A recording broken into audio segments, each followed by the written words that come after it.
All right, welcome back in. We are back with the Super League Supernova podcast here. We're going to talk about week 27, week 28.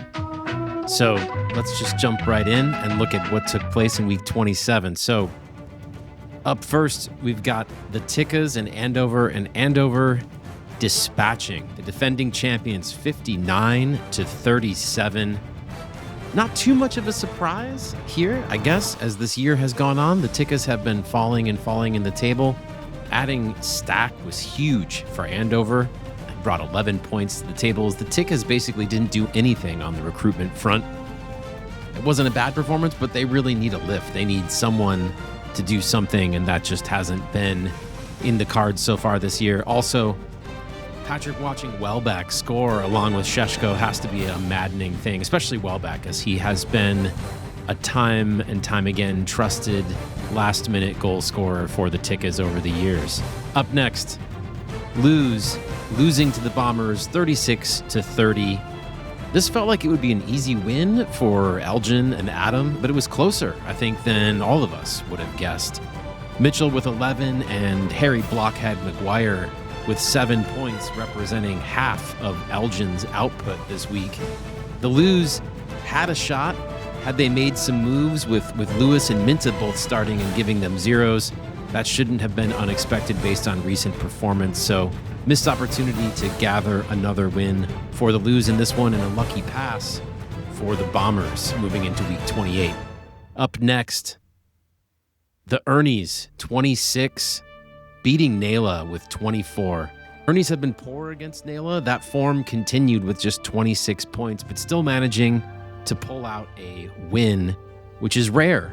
26 points and getting a win. What a gift for the Ernies. O'Reilly on their bench with 17 points. They have won their last 6 and are considered the hottest team in our league at this point. Picking the right keeper on Naila's side would have won the game for the Nor'easters, and the lack of output and sort of a meek midfield performance are really starting to kind of sink in on this season, especially in this game. Up next, the Bulls and Bramley, and the Bulls dropping the most points of this week with 67 over Bramley. 67-54, the final. 8 wins in the last 10 for Bramley. The Bulls have won 4 in a row, but Bramley is just 1-2 against the Bulls on this season. 33 points from the Bulls forwards. I spoke to Manny last week and he said, I think my team is getting hot, and I think he's right. 67 points, man. What a week. Bramley had the 3rd highest points of the week and still managed to lose. That is going to not stick right with Jeff and the Bulls. Even with a perfect lineup, though, it wouldn't have been enough, so not much he could have done there. Lafie was a great add for them, but a 7-game win streak comes to an end as the Bulls march on, who have now won 5 in a row.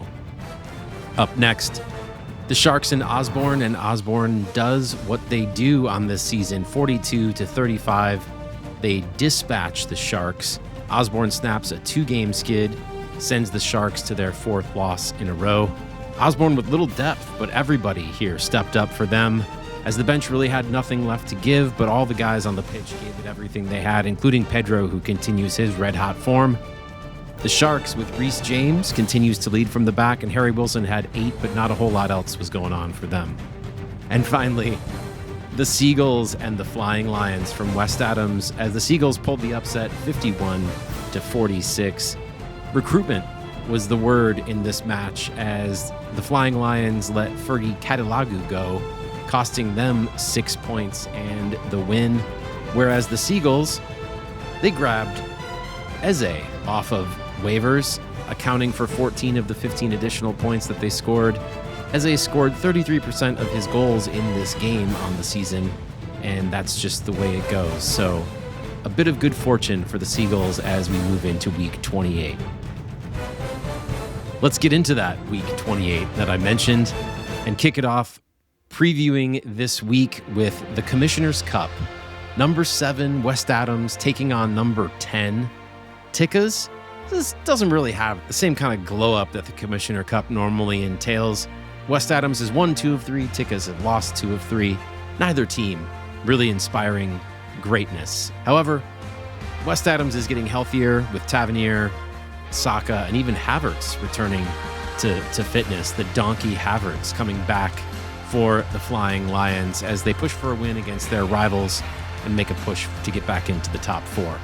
And I would like to say, I think that the Flying Lions are going to do it this week. I think we're going to win. I think we're going to win handily. Up next, we've got number 8 Andover taking on the basement-dwelling Lewes. Andover's 3-1 against the Lewes this year. They look to build on a 59-point performance last week against the defending champs. I see no reason why they don't take this one and take all 3 points home. Up next, number 11 Naila against the second hottest team in the league, the number 5 Santa Monica Bulls. Naila seems to be kind of stuck in neutral at the moment. There's sort of, as Cole Palmer goes, so goes Naila, and been a pretty tough season all around for them. Bulls are knocking on the top 4, but they're 1-2 against the Nor'easters, so I guess there is a shot here that this could go either way, but I think the smart money is on the Bulls to move on, even up the series on the season, and move up in the table. Up next, we've got the top team in the league, the Bramley Red Devils, taking on the number 6 team, the Sharks. The Sharks slip to 6th in the table after losing to Osborne and are greeted with Bramley coming calling. They're 2-1 against the Sharks this year and coming off a tough loss to the Santa Monica Bulls. Performed really well in that game, had some hard luck. They'll be looking for retribution against the Shark team that looks pretty vulnerable right now. Up next, Osborne tied for first in the league with Bramley, taking on the number 9 Seagulls. Seagulls seem to be finding their sea legs here. They had a nice win against the Lions this past week. Don't know if they can count on Eze to drop a brace in every game. Maybe he'll be heading back out the door on waivers this week, but Osborne is now right in the hunt and making every point count as they stare Bramley down across the table from them. Osborne 2-0 against the Gulls this year and looking to make it 3-0. That would be my guess. Finally, our game of the week. A top 4 matchup. Number 4 Elgin taking on the number 3 Ernie's. The hottest team in the league right now is the Ernie's, and they're coming off just a 26-point performance. So what's going on in Ernietown? Are they going to show up, or is this 26-point performance something that they should be concerned about? The Bombers, meanwhile, dispatched the Lewes, but also left plenty of questions on their firepower. They'll carry their 2-1 record versus the Ernie's as a point of pride onto the pitch in the hopes they can survive this top 4 clash. So those are the main points. That's our look at game week 28. Waivers are running on Thursday of this week, and looking forward to seeing what happens in the Super League Supernova this coming weekend. Have a great rest of the week, everyone. Talk to you soon.